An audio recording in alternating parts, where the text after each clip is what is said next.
right, hello, everyone.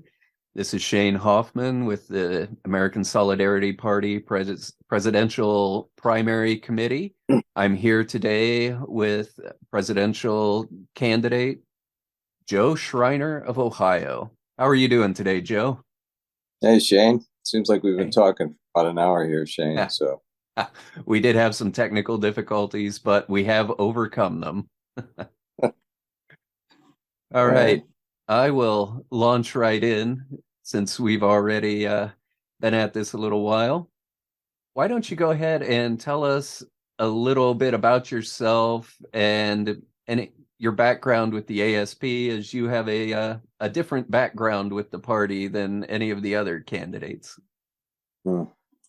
Yeah, in my particular, Shane, I need to explain a little bit about the backstory with my particular campaign. I have a degree in journalism from Bowling Green State University, and was a reporter for several newspapers over a period of time. And then I switched professions, and I was a mental health counselor for about almost 10 years during the 1980s.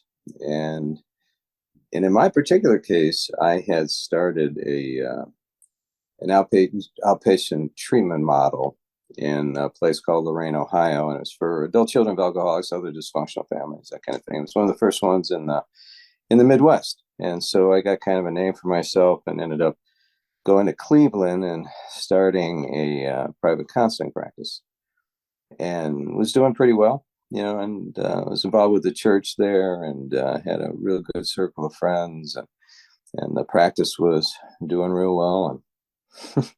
And in one, I guess the best way to describe this is in one fell swoop, I got this thing very strongly from God. I was supposed to give the practice up and give Cleveland up, and which would be really hard for me because I'm originally from Cleveland and a big Browns fan. And I was to go out on the road. And I didn't know exactly why. I prayed about it, went through a discernment process. And during that time, God did everything but drop a billboard on my head saying, I want you to do this. And so I took a deep breath. I was single at the time and thought, okay, what the heck? And the only sense that I had was that God wanted me to be sort of, and this is going to date myself a little bit, but Charles Kuralt for him on the roads of America. And for those of you that are younger, this would be like Steve Hartman on the roads of America, the CBS correspondent, who actually went to Bowling Green, same place I did. And so I gave everything up and I went out on the road, and that started an almost 10-year journey through America. And very serendipitous wise, God would lead me from place to place. And all I knew was I was supposed to use my background in order to interview the people that I was being intersected with. And these were people doing some really great things in order to, increase environmental stewardship in a town, or social justice, or healing families, or doing pro-life stuff. And so I took a lot of copious notes as I traveled, and saw a lot of miracles. Met my wife on the way up in Alaska, of all places. We had kids. We continued to travel the whole time we were on the road. We traveled about almost 100,000 miles during that period of time, and then at the end of it, we settled in a little town in southern Ohio that's a little bit more south than where Shane's at, in Plain City, a little place called Ripley, Ohio, on the Ohio River, about maybe an hour east of Cincinnati. And you know what? When we got there, I thought, well, I'm supposed to take all that information that God showed us and just write a book, because I have a background with the journalism. So I started doing that. I did that for about a year, and I consolidated all the notes. And then I got another thing in prayer that was even more bizarre than the first thing I got in prayer, the 10 years earlier. I had this thing very strong. I was supposed to run for president and to use that information for position papers. And my particular thought at that point was, you're nuts. Just absolutely nuts. and because I'm a journalist, I'm not nuts, from the standpoint of I kind of knew what this would look like, and I thought people are going to just think this is crazy. But I always tried to be pretty yielded, and so talked to my wife. We prayed about it. We have a spiritual director who was very supportive of it, and so in 1999 we went on the road, started to travel, and started to campaign. And to fast forward to the ASP, 12 years into this, see, we had a platform that we developed based on the stuff that God had shown us. And so, wouldn't you know, it was a whole life platform that didn't match up with the Democrats and Republicans and Green Party. And so we kind of felt like islands out there with this platform that nobody else seemed to necessarily have, and so it was in 2012 in the summer, and I got a phone call. It was from a representative of the American Solidarity Party, which at the time, it wasn't the American Solidarity Party. It was the Christian Democratic Party, I believe.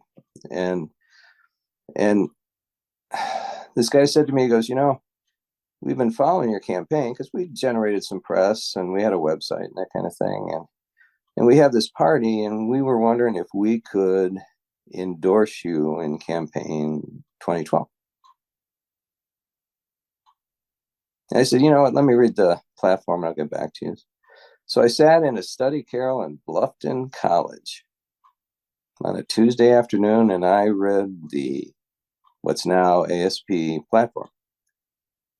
And my response to that, after I was able to gather myself, was, holy smokes, this is what we've been campaigning at. I mean, it was just, it was kind of like an epiphany, just this great moment. Like, we didn't feel like we were alone anymore out there. And so I called this guy and I said, yeah, sure, you can endorse us. That's fine. That's great. And so they did, and we got some press, and I talked about the party as I was traveling to a degree, and there was only about 4 months left in the campaign, and the party was really new. I mean, it was just starting up, and there wasn't hardly any chapters around the country. They were just, finding their own legs, but it was great. And so that was how this unfolded, and how I became initially involved with the party. So I'd like to say that's a cliff note, but that was the genesis of my involvement initially with the ASP. Yeah, and as I recall, you have been in our primaries in years since as well. And actually, you've already taken a fair bit of territory out of the interview. You've talked to us about your involvement in the ASP over the years already, and you've talked about what made you decide to run for president. With those two questions sort of open now, did you have anything you wanted to add to either of those two questions? Well, the involvement in the party, as an addendum, was that then in 2016, they approached me again about being involved with the primary. And I made a decision at that point not to. And the reason why, it had nothing to do with the party, but after we'd been on the road for that extended period of time, because we went out, we were still continuing to campaign. We had kids. I have 3 kids, and they were starting to get older. A couple of them were just starting to move in their teen years, and being on the road was not real fair to them at that point. And so we made a decision to settle in where we're living right now, Bluffton, Ohio. And they started going to school here and had somewhat of a normal life. And so I made a decision that during the day, I was going to do some journalism. I do some part-time house painting, and we were going to try and give them a somewhat normal life. Late at night, I would continue to work on a campaign, doing research and studying on the contemporary issues going on and all that kind of thing. But so we backed off a little bit from campaigning. And so that's why we didn't participate in the primaries in 2016. And Mike Maturin ended up being the party's candidate. And so the next campaign came along, Shane, and Amar contacted me, and so did Desmond, and said, we have the primary coming up. Would you be interested in doing that again? And I need to say, as just a suffix or an addendum, one of the two, is that in my particular case, the not being involved with the party day to day over that period of time, I have been putting a whole lot of time and energy into the campaign. I mean, I only have so many hours in a day. And in my particular case, even though I believe in the party real strongly, I had to make a decision about where I was going to put the energy. Because ultimately with you guys, and I'm going to get to that in a minute, I think, is that you're going to need somebody who has a track record and who has a narrative and a real solid campaign. There's that question about moving into the national spotlight. You're going to need somebody to help you get there. And so what I put my time and energy into was making the campaign as solid as possible and to continue to generate press and to keep this in front of the media. And so in my particular case, that's where I put my time and my energy, And so anyway, with the party, what happened was after Amar and Desmond contacted me the last time, I was like, I prayed about it, thought about it. And I thought, well, yeah, okay. This would be a time to re-engage on that level. And so Josh, Brian, and I had at it. And for about a year, one of the things I'd like to think that I brought to the campaign was a level of robustness, so to speak, and the party, you could see that the party was energized around the primary process, just as kind of what's going on now. And that's a good way to keep party members engaged. Plus, it was interesting. Plus, people were like, a lot of times, and you see that with the ASP, when I'm out traveling and I'm campaigning, a lot of times I get a lot of press in intermediate sized newspapers, and reporters love that because they don't get a chance a lot of times to ask the duopoly candidate, so to speak, questions. And so all of a sudden they're sitting in front of a presidential candidate. They're like, oh, I've been wanting to ask this and that and the other. Well, with the party, I see that that's the same thing. Are people excited about it? And they want to not only ask the questions, but share their own information about what they have in order to influence the candidates as they go out into America, so to speak. And so in my particular case, what I did was for about a year with the party, I did it 100% this last primary season and tried to share my expertise like I'm doing now with the other candidates, just because I have more experience on the road, more experience with the press and, the whole thing. And so I used it both as a teaching thing and also I was trying to win, and so I put 100% into the last primary, including giving the talks at the conventions and doing the debates and doing all the other stuff. And so I'd like to think that I've added a lot to the party in that realm, so to speak. And so that was, and then that kind of brings us up to now. Desmond contacted me a few months ago and said, would you be interested in running again? I said, only if he paid for my Pelican tie this time. So, and I'm not sure if that's against FEC rules, but heck with it. So we've talked about this a little bit too, but to preface, one of the things that people don't like about the two major parties is they tend to go about their work by tearing the other candidates down without doing any of that. What do you feel makes you best suited to represent the party on the national stage? Okay. I've already been in a couple sort of lively debates where I've been accused of tearing people down a little bit. And that's just, I mean, that's going to happen sometimes, and especially if it becomes a national spotlight. But in the context of this question, Shane, I think it's important for the party to look at. It's not going to make it into the national spotlight unless it has a real synergistic thing happening here. And I think the party has to be realistic about that on the front end. And the front end is this, is that you're going to need a candidate who, again, has a narrative, has a track record, has a lot of savvy when it comes to getting media. I mean, I've been in 1,000 newspapers at this point, 250 regional network news shows, whole lot of radio. But the reason why it hasn't become a national story at this point is because I don't have a party behind me. I mean, that's just the reality. The flip side is that you guys have built a campaign structure at this point and have done a pretty good job with it, and with a limited amount of resources and people and the whole thing. But you guys are not gonna move this into a national story by yourselves. I mean, that's just the reality. I mean, it's not, I've been out there long enough to know this. And you need a bigger party structure, so to speak. And hopefully, as this goes on, that will happen. But so to get to the national spotlight, to go back to the word synergistic, which is not an average Joe word, is that you guys are going to need to draw more people. This is going to need to become more of a juggernaut. And on top of that, you're going to need a candidate who can generate the kind of press and the excitement and have something that's a different kind of narrative in order to move it into the spotlight.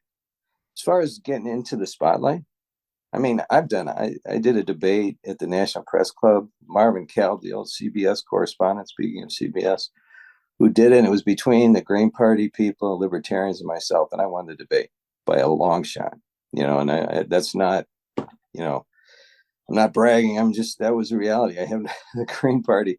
The woman who ran for vice president of the Green Party came up to me after the debate and said, we could really use you in the Green Party. And this was me talking about pro-life stuff.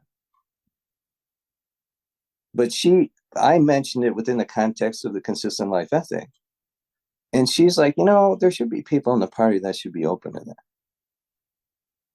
But that's the kind of response that she had. And I mean, again, to the kind of media that I've done, and I'm really comfortable in front of a camera and and pretty, again, when you get outside of, and I mentioned that when we were having, when you get outside the ASP echo chamber, so to speak, with people talking on the same wavelength and pretty much just patting each other on the back and the whole thing, you need it. When the candidate gets out beyond the echo chamber into that national spotlight, you're not going to just be able to sit around and say, well, we just have a consistent life ethic and you can say that, but it's not going to, you need somebody who needs to put it into some common language. Like the first time somebody says subsidiarity in the general public on a show, people are just 90% of the populace are going to go, what the hell does that mean?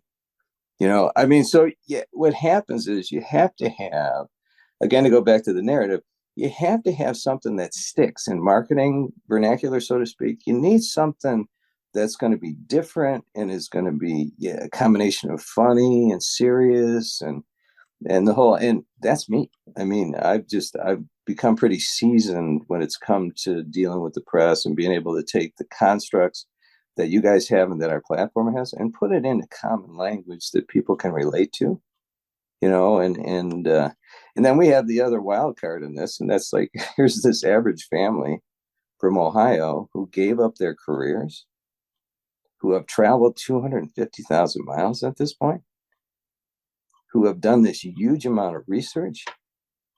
I mean, this is a serious attempt by an average citizen to run the president. See, what happens sometimes is every once in a while, there's an independent candidate that gets a little bit of press. It becomes a 15-minute thing of fame. It's a blip on the radar screen, but then it goes away because there's no substance behind the campaign, and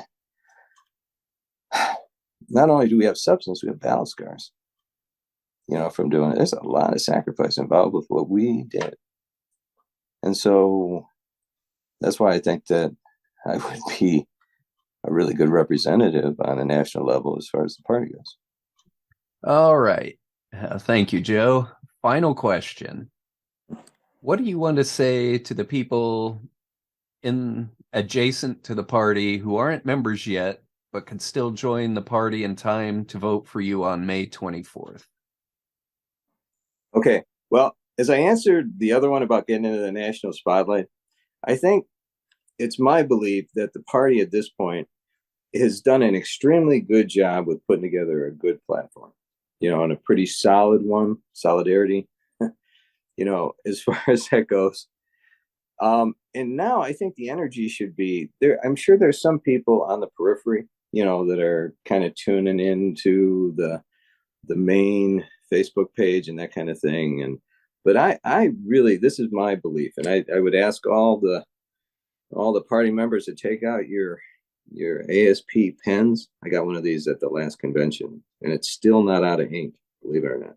But what I was going to mention is this. I think that at this point, the emphasis should be on growing the party, as in like in a really proactive way. And that means like, okay, so we've moved into the primary season.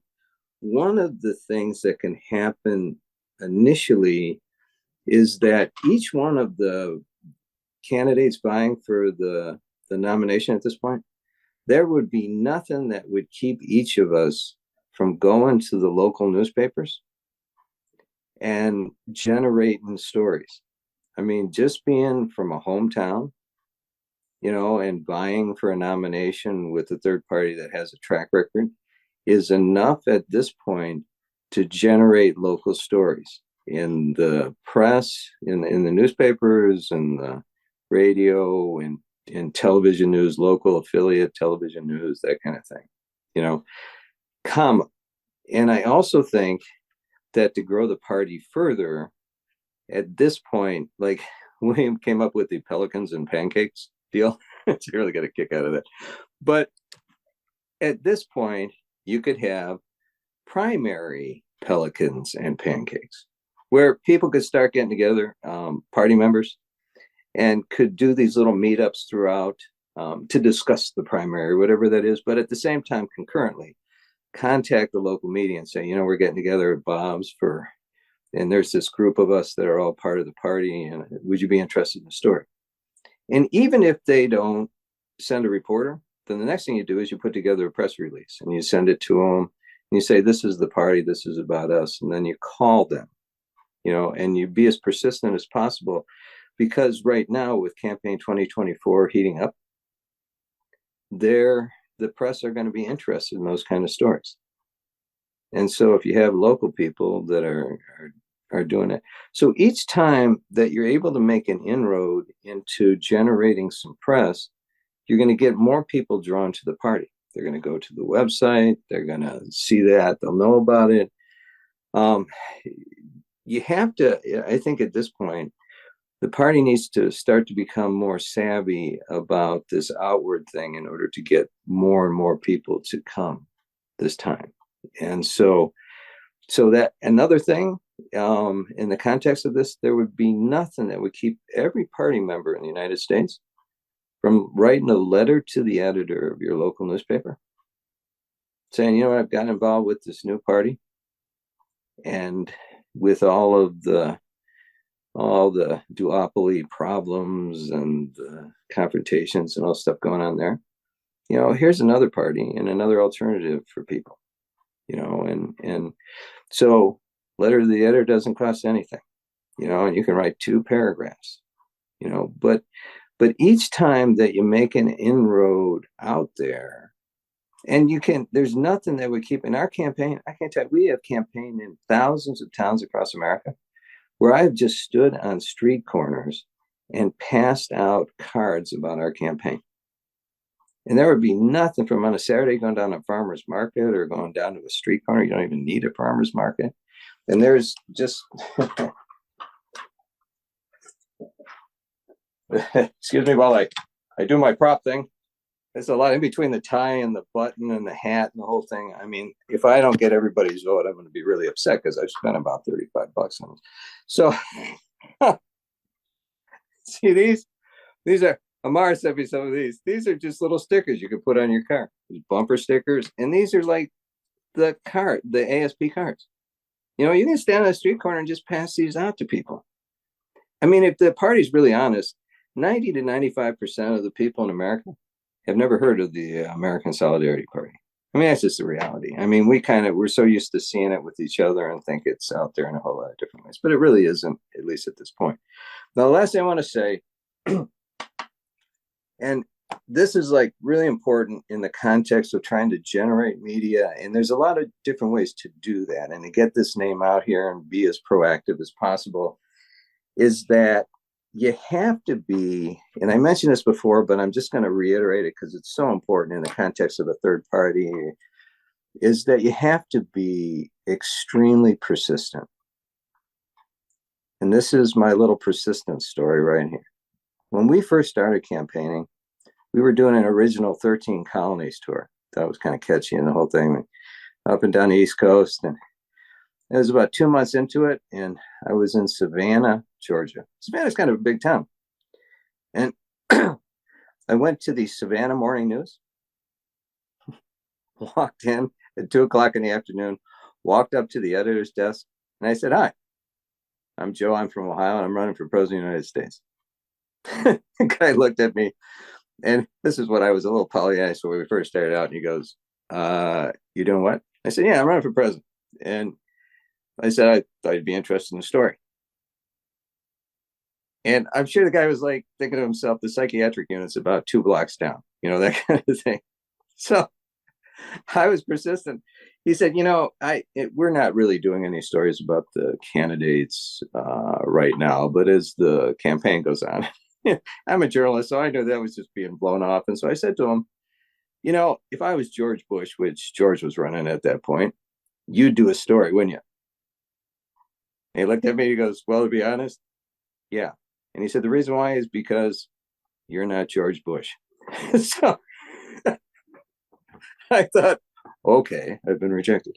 So I got up and I said, "You know, I still think this is unfair. I mean, I don't, you know," and so I left and I prayed, you know. And so to give you an indication of what happened, and this was God's grace, is that night I took the kids down. They have a river walk down in Savannah.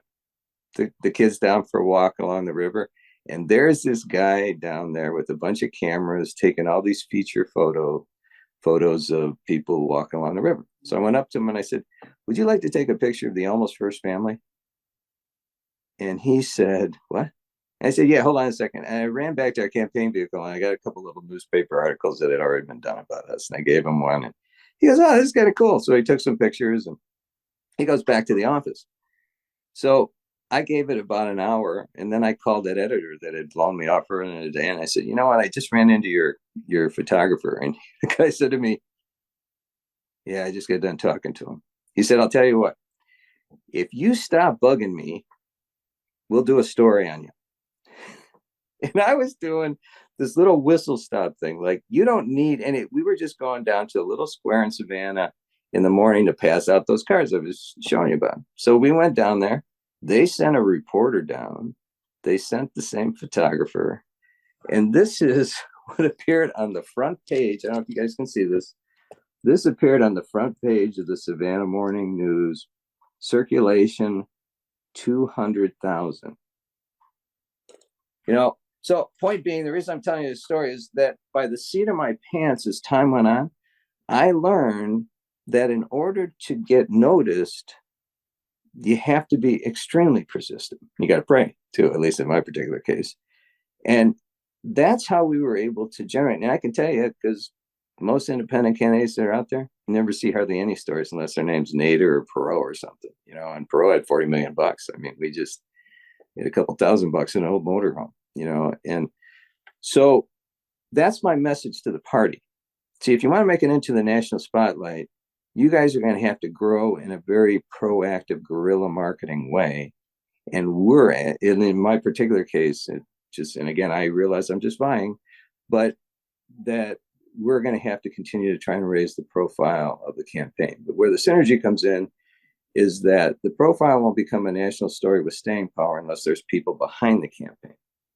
Just like you guys are not going to become a national story with staying power unless you have somebody out there that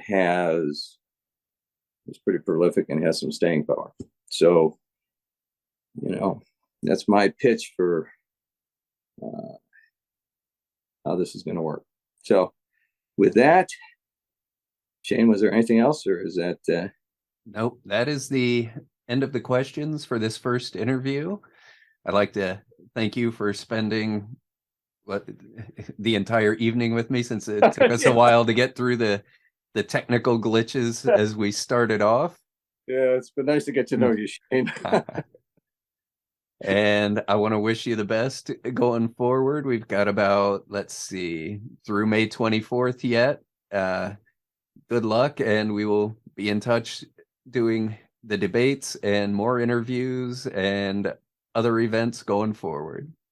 And Shane, I just want to say thanks for you hanging in there with the tech stuff, and it took a lot of persistence on your part. Speaking of the word pelican persistence, there's a phrase.